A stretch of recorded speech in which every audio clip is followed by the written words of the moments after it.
Spring boat spring boat series का ये दूसरा वीडियो है। फर्स्ट वीडियो में हमने एजेंडा को कवर किया था, जिसमें हमने बताया था कि इस कोर्स में हम लोग क्या क्या कवर करेंगे। ये वीडियो इंट्रोडक्शन का वीडियो रहेगा। तो स्प्रिंग बोट स्टार्ट करने से पहले सबसे पहले हम लोग स्प्रिंग फ्रेमवर्क को समझेंगे। सबसे पहला जो क्वेश्चन आता है, व्हाट इज स्प्रिंग? स्प्रिंग क्या है? तो यहाँ पे जो डेफिनेशन है, spring is a light weight and popular open source Java based framework. ये बहुत ही पॉपुलर हुआ।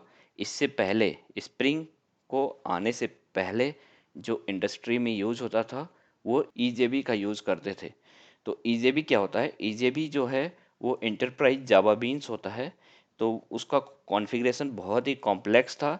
वो हैवी वेट, जैसे स्प्रिंग लाइट वेट है तो वो हैवी वेट था। उसके सारे कंपोनेंट्स टाइटली कपल्ड होते थे। उसका कॉन्फ़िगरेशन कॉम्प्लेक्स होता था। उसमें परफॉर्मेंस इशू था। एप्लीकेशन बहुत ही स्लो था। इसीलिए स्प्रिंग फ्रेमवर्क को लाया गया। ये स्प्रिंग क्या है? ये लाइट वेट है और इसे ओपन सोर्स रखा गया है। कब डेवलप्ड हुआ था? ये 2003 में। किसके द्वारा? रॉड जॉनसन के द्वारा। It is use to develop enterprise level application. जब हम लोग इंटरप्राइज लेवल बोलते हैं तो इसका क्या मतलब हुआ? लार्ज स्केल एप्लीकेशन जो कि ऑर्गेनाइजेशंस में हम लोग लॉन्ग टर्म के लिए यूज करते हैं, जो कि रियलाइबल है, जिसमें इन्वॉल्व होता है, जैसे security, complex transaction management, maintainable होना चाहिए। तो वही चीज हो गया हमारा इंटरप्राइज लेवल एप्लीकेशंस। तो स्प्रिंग फ्रेमवर्क से हम लोग इंटरप्राइज लेवल एप्लीकेशन बना सकते हैं। तो सबसे पहला जो इसका मेन फीचर होता है स्प्रिंग फ्रेमवर्क का, IOC, इन्वर्सन ऑफ कंट्रोल। तो ये इंटरव्यू क्वेश्चन में भी पूछा जा सकता है कि इन्वर्सन ऑफ कंट्रोल क्या होता है। ये बहुत ही इंपॉर्टेंट है। दो चीज इसमें, इसका जो दो फीचर्स है, IOC एंड डिपेंडेंसी इंजेक्शन, तो ये दोनों बहुत ही इंपॉर्टेंट फीचर है। तो इस चीज को ध्यान से समझना। तो इन्वर्सन ऑफ कंट्रोल क्या होता है? ये क्या करता है? ऑब्जेक्ट को क्रिएट करता है और ये उस ऑब्जेक्ट के लाइफ साइकिल को मैनेज करता है। बस इतना चीज ध्यान में रखना। और जो ऑब्जेक्ट, एप्लीकेशंस का जो ऑब्जेक्ट होता है उसको हम लोग बीन बोलते हैं, जो कि स्प्रिंग कंटेनर हैंडल करता है। तो स्प्रिंग कंटेनर के टर्म में उस ऑब्जेक्ट को बीन बोला जाता है। तो जैसे ही बीन होगा, बीन का क्या मतलब हुआ? उसका मतलब हुआ कि स्प्रिंग कंटेनर क्या करता है? उसको क्रिएट करता है और उसके लाइफ साइकिल को मैनेज करता है। तो उसको बीन्स बोलते हैं स्प्रिंग कंटेनर के टर्म में। जब भी हम लोग बीन को स्प्रिंग कॉन्फ़िगरेशन में डिक्लेयर करेंगे तो इसका क्या मतलब हुआ? इसका मतलब हुआ कि हम लोग स्प्रिंग कंटेनर को बोल रहे हैं कि ये ऑब्जेक्ट मैनेज करो, इसके लाइफ साइकिल को मेंटेन करो। तो वो उसको खुद, उस बीन को वो क्रिएट करेगा, मैनेज करेगा उसके पूरे लाइफ साइकिल को। तो ये बीन समझ में आ गया। तो ये हो गया हमारा स्प्रिंग IOC। और इसका बेनिफिट क्या है? लूजली कपल्ड होता है, क्योंकि ये जो ऑब्जेक्ट है वो स्प्रिंग कंटेनर हैंडल करता है और एप्लीकेशन से ये डिपेंडेंट नहीं होता है। तो ये हो गया लूजली कपल्ड और इसको मेंटेन करना आसान हुआ। टेस्टेबिलिटी हो गया। फिर इसका रीयूज भी कर सकते हैं, जहाँ पे भी हमें ज़रूरत पड़ेगा उस बीन को हम लोग गेट कर सकते हैं, जो कि स्प्रिंग कंटेनर के द्वारा बनाया गया है। तो ये इसका बेनिफिट हो गया। फिर आता है हमारा, we can define the beans and their dependency in configuration file. तो स्प्रिंग फ्रेमवर्क में तो हम लोग बीन को किस तरह से डिफाइन कर सकते हैं? कॉन्फ़िगरेशन फाइल में, जैसे एनोटेशन के द्वारा एट बीन, या फिर उसके XML फाइल में, या फिर जावा कॉन्फ़िगरेशन फाइल में हम लोग कॉन्फ़िगर कर सकते हैं। IOC कंटेनर उस चीज़ को हैंडल कर लेगा। बीन समझ में आ गया हमारा। अब आते हैं इसका जो फीचर है डिपेंडेंसी इंजेक्शन।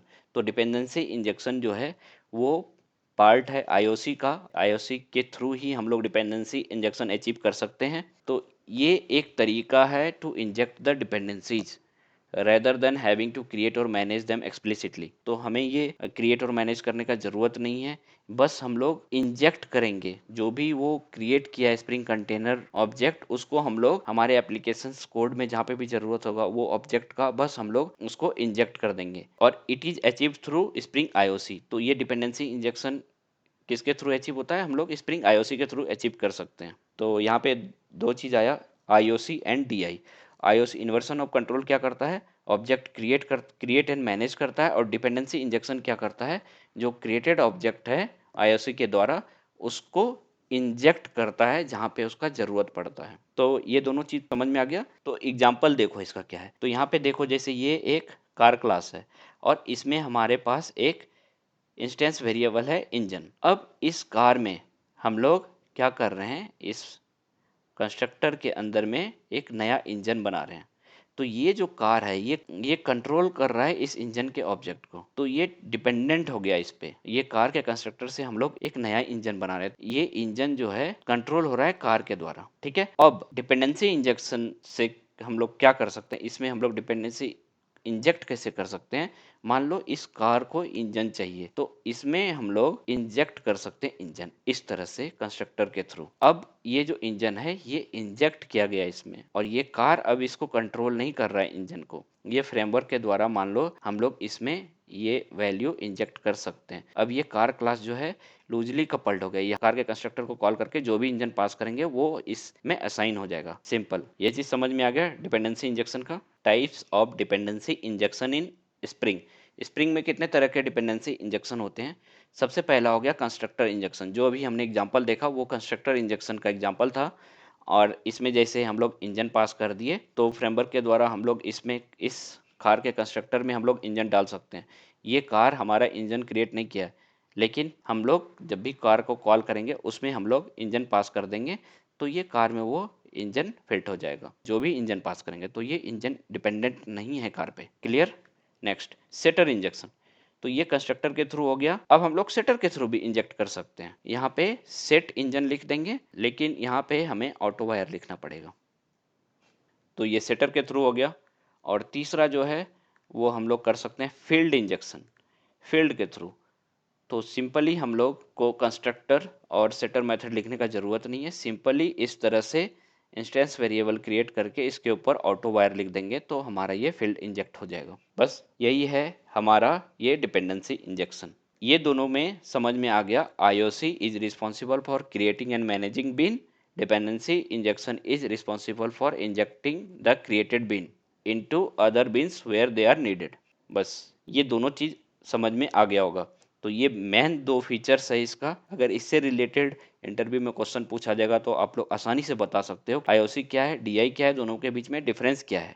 अब तीसरा फीचर इसका कौन सा है, एस्पेक्ट ओरिएंटेड प्रोग्रामिंग, एओपी। इसके ऊपर एक अलग ही वीडियो बनेगा, लेकिन अभी के लिए ये समझ लो एस्पेक्ट ओरिएंटेड प्रोग्रामिंग क्या है। AOP helps separate cross cutting concern like logging, transaction management, security from business logic.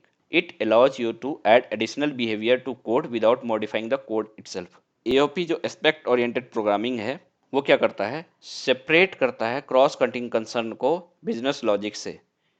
जैसे हमारा लॉजिक हो गया या ट्रांजेक्शनल या सिक्योरिटी से रिलेटेड हमें लॉजिक लिखना है, तो मान लो एक क्लास में मान लो हमने मल्टीपल एपीआईज क्रिएट किए हुए हैं और हर एपीआई जो है वो सिक्योर होना चाहिए।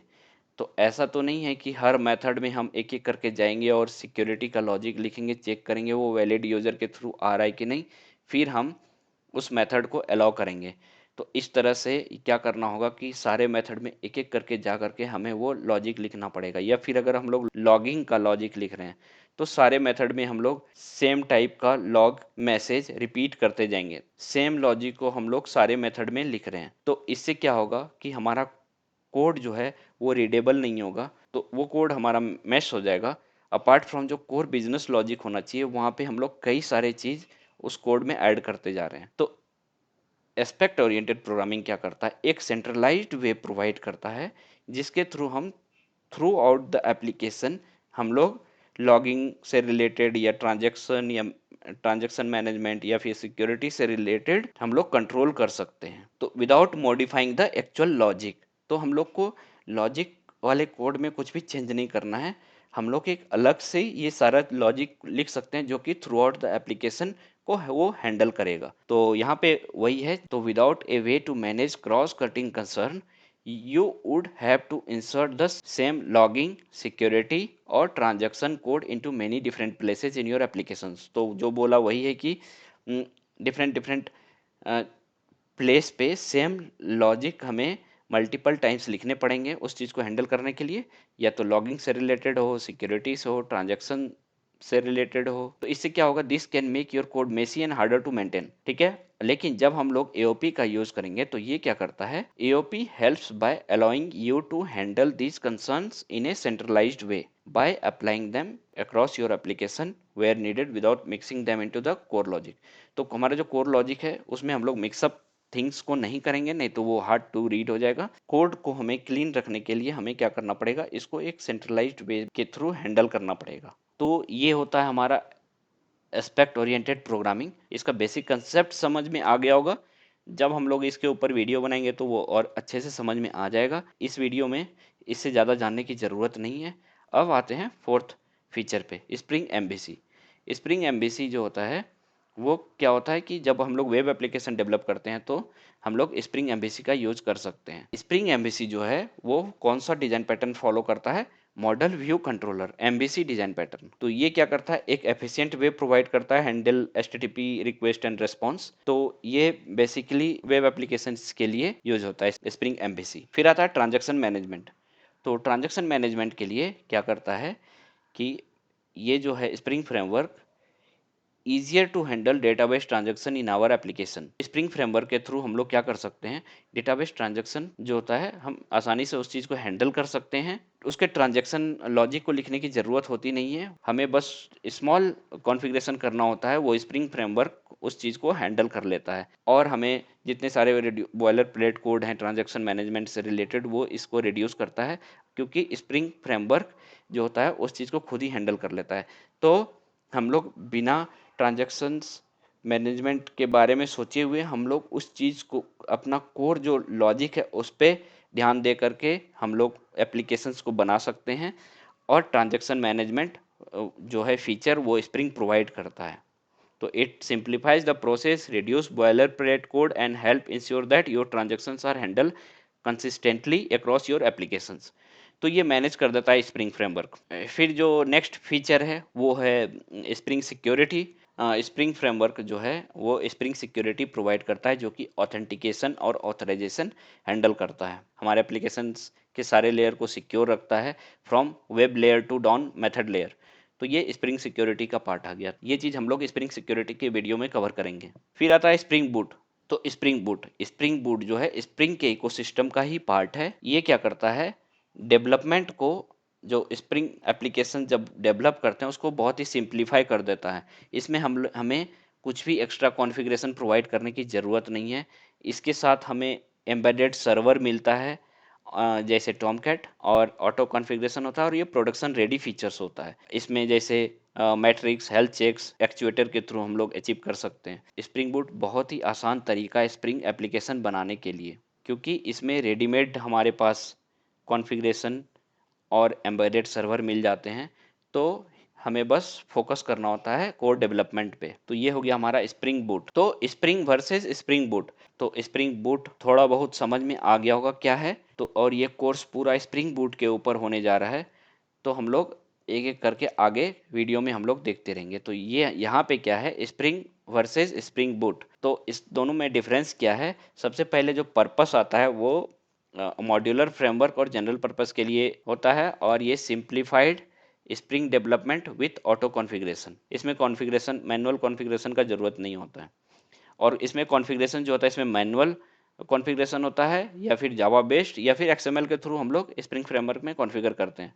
लेकिन ये ऑटो कॉन्फ़िगरेशन होता है। तो सेम ही चीज़ हो गया। डेवलपमेंट स्टाइल, इसमें एक्सप्लिसिटली हमें सेटअप करने का ज़रूरत होता है, फिर कॉन्फ़िगरेशन फाइल बनाना होता है। लेकिन इसमें क्या करना होता है, ये इसमें सारा रेडीमेड सर्वर हमें मिल जाता है और ऑटो कॉन्फ़िगरेशन मिल जाता है, तो जिससे हम लोग, जो कि डेवलपमेंट के लिए हेल्पफुल होता है। अब डिप्लॉयमेंट, तो इसका डिप्लॉयमेंट हम लोग वार के थ्रू ऑन जो एक्सटर्नल सर्वर है उस पर डिप्लॉय करना होता है। लेकिन ये स्टैंड अलोन एक्सिक्यूटेबल जार है, इसमें एम्बेडेड सर्वर है, बस हमें जार एक्सिक्यूट करेंगे तो वो ऑटोमेटिक एप्लीकेशन रन हो जाएगा। इसमें एक्सटर्नल सर्वर का ज़रूरत नहीं होता है, ये बस हमें एक्सिक्यूट करना होता है जार को। और इसका use case suitable for complex enterprise level application, और स्प्रिंग बूट भी सुटेबल होता है एंटरप्राइज लेवल एप्लीकेशंस पे, और ये quick development and micro services में यूज़ किया जाता है। तो ये वीडियो में इतना ही। नेक्स्ट वीडियो जो होगा वो लोकल सेटअप का वीडियो होगा, जिसमें हम लोग स्प्रिंग बूट से रिलेटेड जो भी स्टफ़ होगा वो हम लोग लोकली सेटअप करेंगे। अगर आप लोग यहाँ तक आ गए हो तो इस वीडियो को ज़रूर लाइक करें, इससे हमें पता चलेगा कि आपने ये वीडियो पूरा देखा है। और कमेंट ज़रूर करें कि ये वीडियो कैसा लगा। मिलते हैं नेक्स्ट वीडियो में। Thank you.